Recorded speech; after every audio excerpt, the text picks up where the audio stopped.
अस्सलाम वालेकुम। अच्छा, दुआ हम सब लोग मांगते हैं, लेकिन अक्सर मैंने ये देखा है कि हम लोग ये कहते नज़र आते हैं कि यार हम दुआ तो बहुत मांगते हैं लेकिन दुआएं कबूल नहीं होती। तो जब मैंने खुद से सोचा इस बारे में तो मुझे भी कुछ ऐसा ही फील हुआ कि हम लोग इतनी सारी दुआएं मांगते हैं, इतनी लंबी लंबी दुआएं मांगते हैं, लेकिन हमारी दुआ कबूल क्यों नहीं होती। तो मुझे ये कन्फ्यूजन थी। अब मैं इस कन्फ्यूजन को क्लियर करने के लिए मैंने सर जी से पूछा। मैंने कहा सर, ये हम लोग दुआ मांगते हैं सब लोग लेकिन कबूल नहीं होती, इसकी क्या वजह होती है। तो वो कहने लगे देखो, दुआ जो होती है ना वो एक प्रोसेस का नाम है। मतलब जब आप दुआ मांगते हो तो अगर वो कबूल हो जाए तो उसके बाद एक प्रोसेस चल पड़ता है। उस प्रोसेस के नतीजे में ये होता है कि आपको मुख्तलिफ सर्कमस्टांसेस से गुजारा जाता है सो दैट आप जो भी आपने कुछ मांगा आप उस तक पहुंच जाओ। जैसे फॉर एग्जांपल अगर कोई इंसान दुआ में मांगता है कि अल्लाह ताला उसको हिम्मत दे दे या वो बहुत ज़्यादा स्ट्रॉन्ग हो जाए, तो क्या होता है कि उस दुआ की कबूलियत का फिर एक प्रोसेस चल पड़ता है। फिर अल्लाह ताला आपको किसी ऐसे सर्कमस्टांसेस से गुजारता है जिनसे गुजरने के बाद आप बाहिम्मत हो जाते हो। तो जब सर ने ये एग्जांपल दी ना तो मुझे एक बिल्कुल नया पर्सपेक्टिव समझ आया दुआ के हवाले से।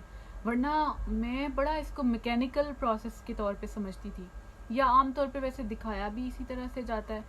तो खैर ये बड़ी गहरी बात लगी मुझे, क्योंकि देखिए हम लोग बहुत कुछ मांगते रहते हैं दुआओं में। अल्लाह ताला हमें सब्र करने वाला बना दे, अल्लाह ताला हमें बहुत हिम्मत वाला बना दे, हमें कामयाब कर दे। सबकी अपनी अपनी दुआएं हैं ना। तो उस दुआ के प्रोसेस जब चल रहा होता है कबूलियत का, तो उसमें रुकावट हम खुद ही बन जाते हैं। फॉर एग्जाम्पल अगर आपने अल्लाह ताला से हिम्मत मांग ली है तो उसके नतीजे में आप अगर किसी आप टफ सर्कमस्टांसेस से गुजर रहे हो या ऐसे हालात पैदा कर दिए गए हैं कि जहाँ पे थोड़ी सी आपको तंगी हो रही है, मुश्किल हो रही है, तो हम क्या करते हैं, हम शोर शराबा शुरू कर देते हैं। ओहो, ये तो बड़ा मुश्किल है, सब बड़े हालात ख़राब हो गए और फलाना ढिमकाना, बहुत सी हमारे पास शिकायतों की तो खैर लंबी लिस्ट होती है ना। तो उससे क्या होता है कि हमने यानी जो हमने प्रोसेस शुरू किया था जिसमें हमने अपने लिए हिम्मत मांगी थी, स्ट्रेंथ मांगी थी, हम खुद ही उस रास्ते में खड़े हो गए। क्योंकि जब तक हम उस तरह के हालात से गुजरेंगे नहीं, या जो भी अल्लाह ताला का प्रोसेस है, आई एम नॉट सेइंग कि क्या उसका प्रोसेस एग्जैक्टली कैसा होता है, but that's how it goes, कि इस तरह के हालात क्रिएट होते हैं जिनसे गुजर के आप वो चीज़ हासिल कर सकते हो जो आप मांगते हो दुआ में।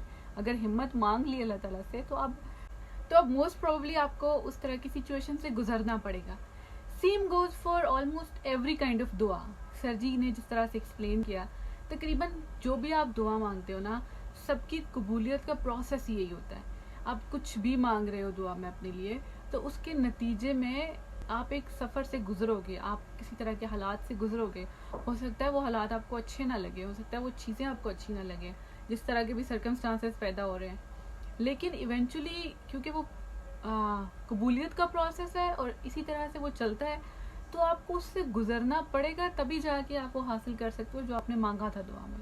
ऐसा नहीं होता कि आपने कुछ मांग लिया और अब जो है आप मांग के भूल जाओ, और उसके बाद जब आप पे कोई सिचुएशन क्रिएट हो, कोई ऐसा सफ़र शुरू हो, तो आपको याद ही ना हो और आप उल्टा शिकायतें करने लग जाओ।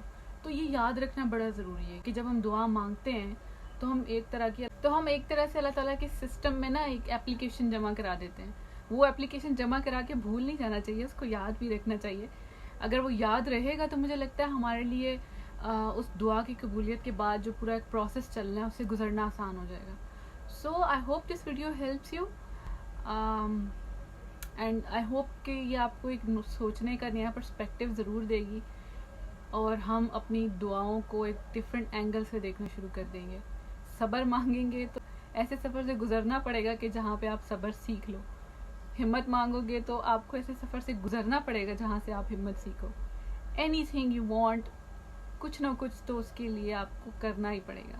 आप सब लोग बहुत खुश रहें, अपना बहुत ख्याल रखें। अल्लाह हाफिज़।